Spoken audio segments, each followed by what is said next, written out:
Rodriguez here, and I'm here with Jonathan again. You guys remember a couple of videos back I had Jonathan on my YouTube channel, and he's back with even better information. We're going to talk today about, first off, thank you very much. By the way, if you don't know, this is actually Friday video. Finally got our nice weather back, no more fires, at least that we've heard of.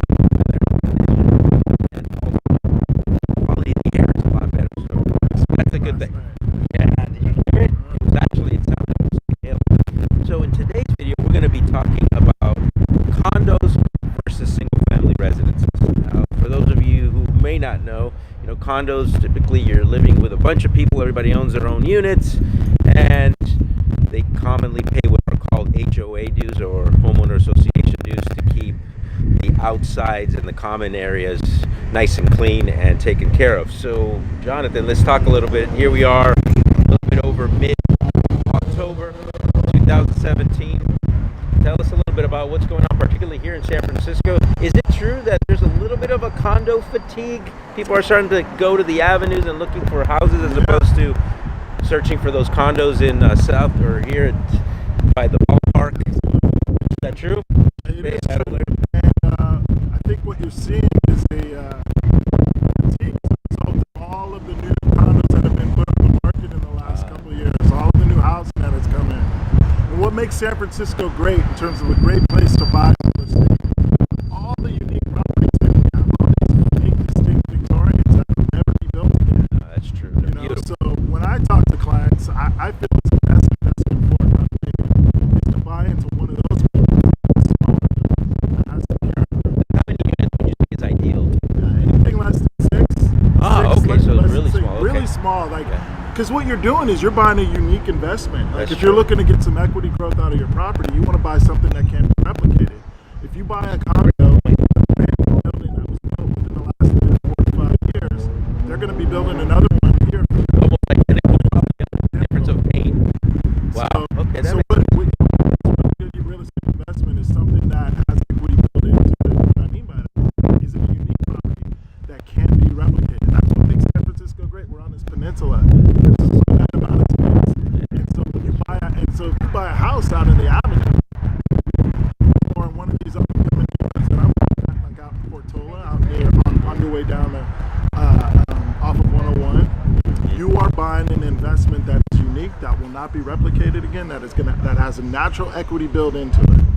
Yeah, that's a good point. Now, how many apartment buildings would you say fall into that? How many do you think are out there that exist that are maybe, let's just call it 10 units or less? Yeah, there are a lot, and what's great, and I can't give you an exact number. But there's a lot of them. There's a lot, and the reason why I can't give you an exact number is because in San Francisco we have a condominium conversion process.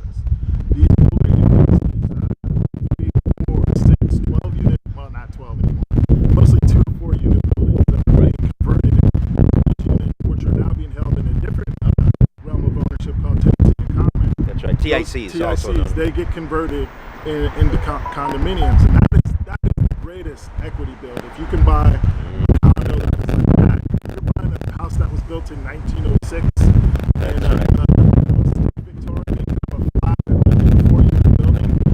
What I find great about those for my clients is what they find is they know everybody in the building. They're not buying a 60-unit HOA.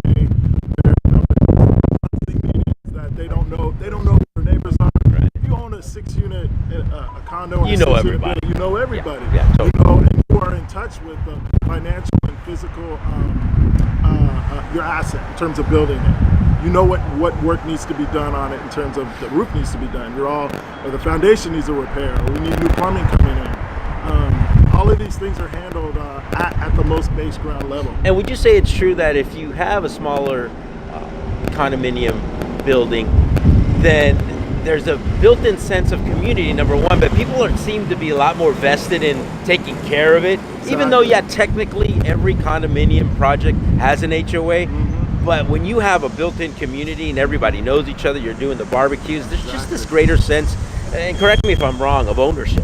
Family. Right? Family. When I was doing this work 20 years ago, specifically 10 or 15 years ago, I was working with a lot of teachers, a lot of educators who needed to find an inexpensive way market in the world. And one of the ways that they found it was to pool their money together and buy these multi-unit buildings. Makes already sense. a community. Makes then sense. they work on a TIC agreement, which is basically your CC&Rs, conditions, covenants, and restrictions, the working document of the building in terms Right. of how it's run. That gets converted when you from a TIC. It's a TIC agreement that gets converted into a CC&R agreement when the building has been converted into condominiums. And what I find great is that these people, educators, artists, folks who would never consider themselves business people, are opening a business. It's a home. It and is. It's a business, Totally. and they're taking care of their investment. I never really thought of it that way, but you're absolutely right. So it takes that bohemian artist and puts them in essence into a business owner, teaching them a whole new skill set that maybe they hadn't even thought about, much less embraced. And also what my understanding is that if you buy, let's say it's a 2-unit TIC and you condo convert it, I mean the upside, the values go up anywhere 10 from to 30%. 10. I was going to say 15 to 30%, Yeah. but 10 to 30%. I mean the upside, and it's almost immediate, right? Yeah, absolutely. It's like immediately when it converts. I mean, and you could sell it as a TIC that is being converted into a condominium if you are already in the process and you're 3 or 4 With months the upside away. already baked into it. You're selling a condo. You're Well, think selling a about it, condo. guys. I mean, where else are you going to find an investment that you live in, you sleep in, that's giving you tax benefits, and also with a 10 to 30% upside? And my grandmother, she was in real estate 60 years ago. She was one of the first African American women on the West Coast definitely to do a pioneer. business, right? Pioneer. Yep. She used to tell me and my sisters and my brother, parents, real estate is the only profession that you can actively make money when you're asleep. And I believe that these condo conversion, when you own a home, we can look at it in the last 5 years. Look at everyone who's bought within the last 3 to 5 years. Like, what did they pay for? What's their property worth now? Yeah, You no, know, no. Even if it's they didn't insane. do anything on it except sleep in it. Well, I mean, Jonathan, I've been here. I came to San Francisco. I was 3 months old when my mom was 20. We're talking about July of 1968. You can buy a house out here for 15 grand. And you can't even buy a car with no engine for 15 grand these days. Think about it. A listing that's going to be coming on the market in a few months. It's a single family home out in Athens, owned by the same people for the last 40 years. I want to say 40, 45 years. They paid $30,000 for that. It's worth 1.5, 1.6 million right now. Well, enough said, right? We've beaten this horse to death. So, what are some things people that are watching to consider when they're making the decision? Should I go condo or should I go single family residence? You definitely want, so you are buying, when you buy a condominium, you need to look at that aspect that you are buying into a business. And the business is the HOA. How financially solvable are they? Is this, because what you don't want is you don't want to buy into a building that has an HOA, HOA dues are at, let's say, $300 per month, which sounds doable. Maybe you're buying a $600,000, $700,000, $800,000 condominium unit, and your HOA dues are $300 a month. That HOA due is an extra amount of money on top of your mortgage payment that you have to pay. That's right. $300 may be doable if this HOA isn't being run correctly. Let's say they are not making, they don't have enough reserves in their account to take care of future projects like the roof, like the foundation, like the windows. You can get stuck with a special assessment. That's right, I've seen it. Or God forbid, your HOA dues go from $300 a month up to $500 or $800, right? $900, $1,000. I've seen it happen. I've seen it happen too. Mismanaged HOA dues. So what I tell my clients is, let's look at their books. You are buying into a business. How well is this HOA being run? So that's the first thing. You're not just buying this beautiful flat and this beautiful building. You're buying into a business. So check out its viability. And then make sure that you can afford it. Those HOA dues are extra payments that you're going to have to make on top of your mortgage payments. So I need to be factored in. Yeah, I'm going to add something to that too. Make sure that it also suits your lifestyle. Because look, not everybody wants to go into a condo where there's going to be a lot of noise because there's a lot of restaurants and nightlife. And sure, they sell it as, hey, the walking score is 99. But maybe you don't want that. Maybe you want some silence. Maybe you want a garage that you just have your own actual garage so that you can tinker with your cars and do that sort of thing. The condo's not going to fit. But if the opposite is true, you don't want to mow lawns, you care less about having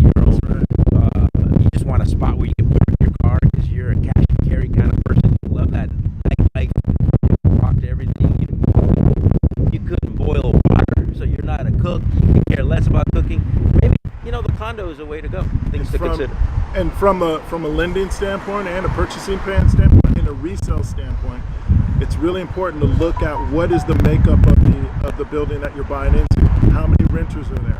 How many homeowners are there? What type of flood insurance? All of these things that your unit may not have had anything involved in. That's but true. you're buying into this community that affects what type of loan you can get. Yep. What type of insurance you can get. All of these things need to be taken into account. And you may buy into a building that has 50% renters. Maybe you want to buy a building that has more homeowners. You know, that's a great point, because look, if you're going to own, don't you want to be around owners that have pride of ownership as opposed to a bunch of renters that maybe can care less because it's not theirs? I mean, let's be honest. When you own, you take care of things better. Finally, let me ask you this final thing. What do you think the move of, and I know this is a touchy subject for some people in the Bay Area, but I'm just going to say, especially my Oakland peeps, don't be mad at me, but I'm about to drop it here. What do you think is going to happen when the Warriors move over here as far as their stadium to the whole condo market? 'Cause that's going to be waterfront. Yeah, so if you are buying a condominium and you're looking to buy something with equity build, we just got talking about buying these like old Victorian. Right. If you're gonna buy a new condominium, that's the type of purchase. If you're looking for something that has a natural equity build into it, what is happening in the neighborhood? Yep. What's coming up? Yep. We saw how AT&T Park revitalized that whole area. Wow. And rent prices, homeowner prices, condominium 100%. prices all went up. Yeah. Same thing's gonna happen, probably on steroids once the Chase Center gets down. So here's what he's saying. If you're going to buy a condo in San Francisco, you better buy it right now. Because when they move in, the prices are going to skyrocket. So think about that. If you own a unit and then they build around you because the stadium's coming up and those prices go up, what do you think it's going to do to the price of your unit? These are called comps or comparables. That's called free money. You better do it now. Don't wait. Exactly. All right, guys. All right. There you go. You heard it here first from the pro. Have a great weekend.